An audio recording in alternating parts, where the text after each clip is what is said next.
अस्सलाम वालेकुम स्टूडेंट्स। उम्मीद है आप सब लोग खैरियत से होंगे। Physics lecture 3 unit 2 sound. आज हम जो देखेंगे, कल हमने देखा था पिछले लेक्चर में हमने देखा था कैरेक्टरिस्टिक्स ऑफ साउंड और फिर इंटेंसिटी लेवल का जो है वो डेरिवेशन हमने देखी थी कि उसकी डेफिनेशन। आज हम देखेंगे रिफ्लेक्शन ऑफ साउंड, क्योंकि साउंड हम कहते हैं कि ये मीडियम के थ्रू ट्रेवल करती है और साउंड वेव्स होती हैं, तो वेव की कैरेक्टरिस्टिक एक होती है कि वो रिफ्लेक्ट करती है, रिफ्लेक्शन होती है। इसके लिए जो दूसरी टर्म साउंड के लिए यूज़ की जाती है स्पेशली, उसको हम क्या कहते हैं, इको ऑफ साउंड।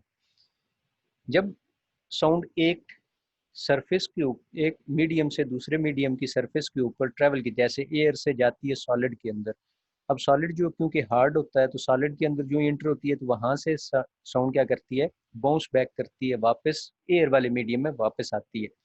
तो उस प्रोसेस को, जिसमें साउंड एक मीडियम से होती हुई दूसरे मीडियम में इंटर होती है, एक सरफेस से दूसरी सरफेस में इंटर होती है, तो वो बाउंस बैक करती है पहले वाले मीडियम की सरफेस के अंदर। इस प्रोसेस को हम क्या कहते हैं, रिफ्लेक्शन ऑफ साउंड।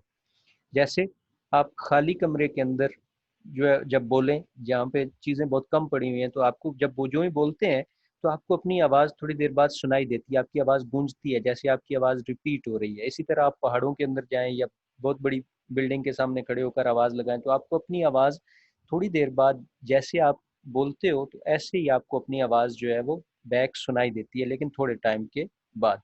तो वो प्रोसेस जिसमें आपकी आवाज़ लौट कर आपके कानों तक दोबारा आपको सुनाई दे, उस प्रोसेस को हम क्या कहते हैं, रिफ्लेक्शन ऑफ साउंड या इको ऑफ साउंड। इसकी जो एग्जांपल्स हैं आजकल, जो म्यूजिकल इंस्ट्रूमेंट्स हैं या लाउड स्पीकर हैं, माइक्स हैं, आप कहीं पे जो है वो जाएं, तो वहाँ पे जो है वो उसकी टर्म यूज़ कर रहे होते हैं, इसकी इको बढ़ा दें। इको में क्या होता है, जो ही वो बोलते हैं तो उसकी आवाज़ 2-3 दफ़ा 4 दफ़ा रिपीट होके आ रही होती है। तो वो जो रिपीट होने का प्रोसेस है, वो बेसिकली क्या है, रिफ्लेक्शन है। Explanation: the sensation of sound persists in our brain for about 0.1 second. जो इंटरवल है, टाइम लेती है आवाज़ रिपीट होने के लिए, उसको जो टाइम चाहिए होता है वो कितना है, 0.1 सेकेंड। अगर 0.1 सेकेंड का टाइम मिल जाए, मीन्स बोलने के दरमियान और रिफ्लेक्ट होने के दरमियान, तो आपको अपनी आवाज़ की रिफ्लेक्शन सुनाई देती है। जो एटलीस्ट कितना आपको चाहिए, 0.1 सेकेंड टाइम चाहिए आपकी आवाज़ को रिफ्लेक्ट होने के लिए। अगर इससे कम टाइम है तो आवाज़ रिफ्लेक्ट नहीं होगी। अगर इतना टाइम मिल गया तो आपकी आवाज़ जो है वो रिफ्लेक्ट होगी 0.1 सेकेंड।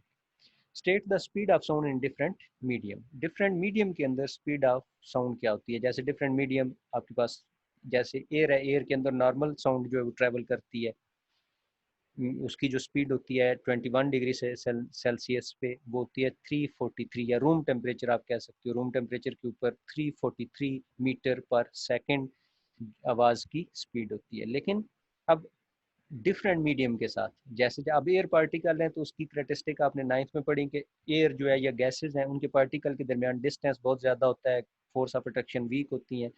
तो as compare to air, liquid के अंदर जो है वो फोर्स ऑफ अट्रैक्शन भी ज़्यादा होती है, उसके मॉलिक्यूल्स एक दूसरे के ज़्यादा करीब होते हैं। तो इसका मतलब है कि साउंड जो है वो तेज़ी से ट्रैवल करती है लिक्विड के अंदर, क्योंकि उसके पार्टिकल एक दूसरे के करीब हैं, तो वो एनर्जी जल्दी एक पॉइंट से दूसरे पॉइंट पे ट्रैवल करवा सकते हैं। इसी तरह सॉलिड है, सॉलिड के अंदर जो फोर्स ऑफ अट्रैक्शन होती है वो बहुत स्ट्रॉन्गर होती हैं, उसके पार्टिकल एक दूसरे के बहुत करीब होते हैं, उनकी वाइब्रेशन हो रही होती है हर टाइम। तो स्पीड ऑफ साउंड जो है वो सॉलिड के अंदर क्या है, बहुत ज़्यादा है। मींस अगर speed of sound in liquid is 5 time than in gases, gases के अंदर अगर 343 है, तो लिक्विड के अंदर 5 टाइम ग्रेटर होगी। 343 को आप 5 से मल्टीप्लाई कर दें, तो आपके पास जो स्पीड आएगी वो speed of sound in liquid होगी। और अगर आप 343 को मल्टीप्लाई कर दें 15 के साथ, तो सॉलिड के अंदर 15 टाइम ज़्यादा होती है as compare to gases. Gases से 15 टाइम ज़्यादा स्पीड ऑफ साउंड होती है, क्योंकि जो सॉलिड है, सॉलिड के पार्टिकल्स के दरमियान डिस्टेंस कम होता है, फोर्स ऑफ अट्रैक्शन ज़्यादा होती है, तो उसके पार्टिकल एक दूसरे के ज़्यादा करीब होने की वजह से साउंड की जो एनर्जी है उसको एक पार्टिकल से दूसरे पार्टिकल पे बहुत जल्दी ट्रेवल करवाते हैं। तो लेकिन ये जो स्पीड ऑफ साउंड है वो इफेक्ट होती है डिफरेंट फैक्टर की वजह से, फिजिकल कंडीशन की वजह से। टेम्परेचर हो गया, प्रेशर हो गया, ह्यूमिडिटी हो गई। टेम्परेचर अगर इंक्रीज करेगा तो तब भी इफेक्ट होगा, प्रेशर अगर ज़्यादा हो रहा है, कम हो रहा है, उसकी वजह से भी स्पीड ऑफ साउंड जो है वो डिस्टर्ब होती है। ह्यूमिडिटी मींस जो नमी है उसकी वजह से भी जो है वो क्या होती है, ये जो हब्स है उसकी वजह से भी क्या होती है, आपकी स्पीड ऑफ साउंड इफेक्ट होती है। इसके बाद है what is different between musical sound and noise. Musical sound क्या होती है, such sound which are pleasant to our pleasant effect to our ears are called musical sound. ऐसी आवाज़ें जिनका हमारे कानों के ऊपर एक खुशगवार सा इफेक्ट होता है, एक अच्छा इफेक्ट होता है, हमारी आवाज़ों कानों को अच्छी लगती हैं वो आवाज़ें, उनको हम क्या कहते हैं, म्यूजिकल साउंड्स। नॉइस ऐसी आवाज़ें जिनका अनप्लेजेंट इफेक्ट होता है, जो हमारे कानों को बुरी लगती हैं, जो जिनकी आवाज़ बहुत ज़्यादा होती है, उसको हम क्या कहते हैं, नॉइस। नॉइज़ पोल्यूशन क्या होती है, नॉइज़ पोल्यूशन आवाज़ों का बहुत ज़्यादा बेहंगम आवाज़ें हो जाना, उसकी वजह से फिर जो है वो सोसाइटी के ऊपर, एनवायरनमेंट के ऊपर डिफरेंट जो है वो इम्पैक्ट होते हैं, उनकी वजह से बहुत ज़्यादा नुकसान होते हैं। स्पीशीज़ डिफरेंट है, ह्यूमन में और जो डिफरेंट जो है वो हमारी स्पीशीज़ हैं, उनकी हेल्थ के ऊपर डिफरेंट जो है वो उन आवाज़ों की वजह से फ़र्क पड़ता है, तो हार्मफुल होती हैं आवाज़ें, उनको हम क्या कहते हैं, नॉइज़ पोल्यूशन कहते हैं। ट्रांसपोर्टेशन इक्विपमेंट हो गए, मशीनरी हो गई, इंडस्ट्री की आवाज़ें हो गई, फैक्ट्रीज हो गई, व्हीकल्स, हॉर्न्स हो गए, बड़े जो हॉर्न्स होते हैं, अलार्म्स हो गए, ये सारे जो हैं वो क्या करते हैं, ये इतनी आवाज़ें इनकी ऊंची होती हैं कि ये हमारे कानों को नाखुशगवार लगती हैं, और उसकी वजह से डिफरेंट हमारे सर में दर्द हो जाता है, हमें टेंशन होती है, मतलब लोगों को डिफरेंट इसकी वजह से बीमारियां लग सकती हैं। इसी तरह जैसे जो डेवलप्ड कंट्री हैं उनके अंदर जो रिहायशी एरियाज़ हैं, उनके अंदर जो है वो एक इंटेंसिटी लेवल फिक्स किया जाता है 85 डेसिबल, या इतना जो है वो 85 टू 90 डेसिबल तक जो है वो फिक्स कर दिया जाता है कि इससे ज़्यादा इंटेंसिटी नहीं होनी चाहिए आवाज़ की, यहाँ तक आपकी आवाज़ होनी चाहिए। इससे ज़्यादा का हॉर्न हुआ, इससे ज़्यादा की कोई इंडस्ट्री आवाज़ की, मतलब जो इंडस्ट्री है, गाड़ियाँ हैं, या और जो आवाज़ जिनसे प्रोड्यूस हो सकती है, शोर हो सकता है, वो यहाँ पे नहीं होनी चाहिए।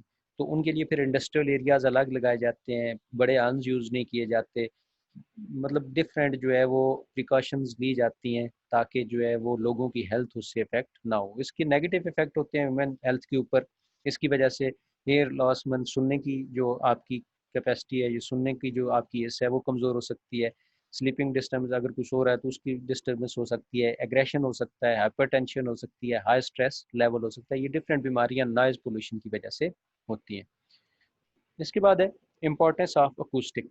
अकूस्टिक क्या है, अकूस्टिक एक ऐसी टेक्निक है जिसकी मदद से हम अनडिज़ायर जो आवाज़ें हैं, जो हमें आवाज़ें नहीं चाहिए, उनको हम क्या करते हैं, सॉफ्ट और पोरस मटेरियल की मदद से हम यूज़ करके उनको वहाँ से ख़त्म करते हैं या उनकी आवाज़ों को कम कर देते हैं।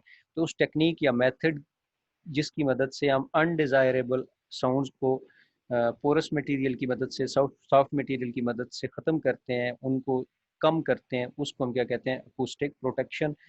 और अकूस्टिक इसमें जो मटेरियल, डिफरेंट मटेरियल है, उनके ऊपर डिफरेंट जो है रिफ्लेक्शन डिफरेंट होती है, उसके अंदर से जो है वो एब्जॉर्बेंस डिफरेंट होती है। जैसे रिजिड होगा, स्मूथ सरफेस होगी, रिजिड होगी, सख्त होगी, तो उसके अंदर से रिफ्लेक्शन ज़्यादा होगी। अगर सॉफ्ट है, इरेगुलर है, तो उसके अंदर एब्जॉर्बेंस ज़्यादा होगी, आवाज़ को एब्जॉर्ब कर लेगी, जैसे फोम हो गया। तो ये क्या करता है, ये अपने अंदर एब्जॉर्ब कर लेता है आवाज़ को, आवाज़ को ट्रेवल नहीं करने देता, उसका एम्पलीट्यूड कम कर देता है।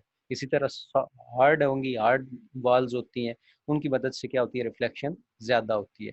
अब उसको कम करने के लिए फिर क्या किया जाता है, पोरस मटेरियल यूज़ किया जाता है। जहाँ पे बहुत ज़्यादा रिफ्लेक्शन हो वहाँ पे पोरस मटेरियल यूज़ किया जाता है, ताकि नॉइस का जो लेवल है, आवाज़ का जो लेवल है, उसको क्या किया जाए, कम किया जाए। अब हमारे जो क्लासरूम है, पब्लिक जो हमारी जगह होती हैं, जैसे हम कॉन्फ्रेंस रूम हो गए, क्लास रूम हो गए, मीटिंग रूम हो गए, इसी तरह उनकी जो वॉल्स होती हैं, उन अगर वो वॉल्स उनके अंदर एब्जॉर्बेंस मटेरियल लगा दिया जाए तो वहाँ पे बैठे हुए लोगों को आवाज़ नहीं आएगी। अगर वो बहुत ज़्यादा हार्ड मटेरियल लगा दिया जाए तो क्या होगा, आवाज़ बहुत ज़्यादा रिफ्लेक्ट होके आएगी, आवाज़ बार बार सुनाई देगी, तो जो बंदा बोल रहा होगा या जो कुछ वहाँ पे चल रहा होगा उसकी आवाज़ हमें क्लियर नहीं आएगी। तो वहाँ पे कुछ ऐसी फिर प्रिकॉशंस ली जाती हैं, कुछ ऐसी जो है वो प्रोसेस किया जाता है, कुछ ऐसे मटेरियल यूज़ किए जाते हैं ताकि आवाज़ ना बहुत ज़्यादा रिफ्लेक्शन हो, ना आवाज़ बहुत ज़्यादा एब्जॉर्बेंट हो, वहाँ पे बैठे हुए लोगों को एक सूटेबल वो आवाज़ जो उनको ईज़िली सुनाई दे सके और उन्हें बात समझ आ सके। और ऐसी आवाज़ जहाँ पे बहुत ज़्यादा रिफ्लेक्शन हो जाए, बहुत ज़्यादा वाइब्रेशन जहाँ पे हो, आवाज़ बार बार रिपीट हो और आपको आवाज़ ना आ रही हो, रिपीटिशन बहुत ज़्यादा हो आवाज़ की, तो उस प्रोसेस को मल्टीपल रिफ्लेक्शन को क्या कहते हैं, रीवाइब्रेशंस। इसी तरह लेक्चर हॉल्स को, ऑडिटोरियम्स को, थिएटर्स को जो है वो इस तरह डिज़ाइन किया जाता है ताकि बैलेंस किया जा सके रिवर्ब्रेशन एंड अब्जॉर्बेंस, मतलब बहुत ज़्यादा रिफ्लेक्शन और अब्जॉर्प्शन जो हो रही है आवाज़ की उसको बैलेंस किया जा सके, और इस आवाज़ वहाँ पे ऑडियंस के लिए इतना सूटेबल बनाया जाए कि आवाज़ जो है वो क्लियरली आ सके। तो ये जो है वो इम्पोर्टेंस ऑफ एकूस्टिक है। एकूस्टिक वो टेक्निक है जिसकी मदद से हम जो हमारे डिफरेंट, जहाँ पे हमने कॉन्फ्रेंस करनी है, ऑडियंस हॉल है, मीटिंग रूम्स हैं, वहाँ पे जो है वो हम अब कुछ ऐसे मटेरियल लगा के वहाँ पे सूटेबल साउंड जो है वो हम सुनते हैं या ऑडियंस तक पहुँचाते हैं डिफरेंट मटेरियल की मदद को यूज़ करते हुए, उसको हम क्या कहते हैं, अकोस्टिक। थैंक यू स्टूडेंट्स, मिलते हैं एक नए लेक्चर के साथ, तब तक के लिए अल्लाह हाफिज़।